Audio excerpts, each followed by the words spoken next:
Why? You were not a believer early in your life. Why? It was the way I was raised. I was raised in this remarkable environment by a drama professor father and a playwright mother, surrounded by theater, music, the arts. They were doing the 60s thing, except it wasn't quite the 60s yet. And I was exposed to all kinds of fascinating ways to learn about life and the world and ideas. But faith was not really on the list of things that were talked about. It wasn't that faith was put down or considered inappropriate for other people. It just didn't sort of enter the conversation in my childhood. Did it exist in your mind as a question? Oh, I had glimmers of something, some longing outside of myself, some sense that maybe there was a God up there that I might be able to reach out to. What brought you as an adult then to faith? Well, first, as an adult, I walked very far away from faith. I went from being sort of vaguely interested, but not really, to becoming an atheist. As a scientist studying physical chemistry, quantum mechanics, I became convinced that everything about the universe could be described by equations. So what changed that for you? Well, I changed my life plan from physical science to medicine. And when I went to medical school, the ideas about death and dying, which had been rather hypothetical, became very real. You can't be in that environment, sitting at the bedside of people who are facing the end of their lives without having it affect you.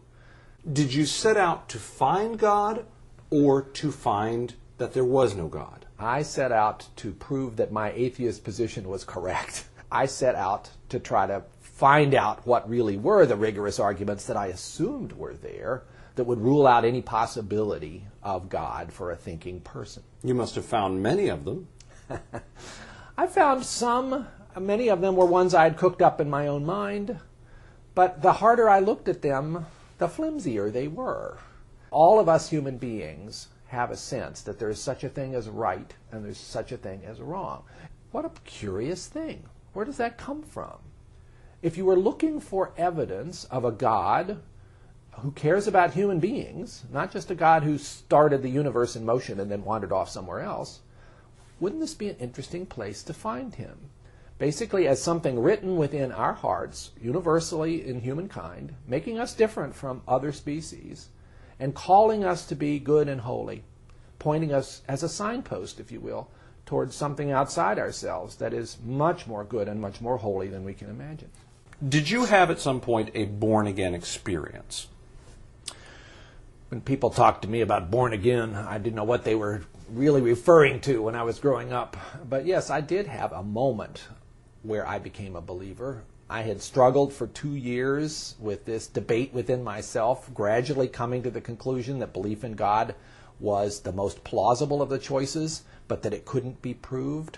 And after many months of struggling with whether to make that leap, on a beautiful fall day, hiking in the Northwest with my mind a little more clear than usual because there were not the usual distractions, I felt I could no longer resist. And I became a believer that day in the sunshine and the shadow of the Cascade Mountains.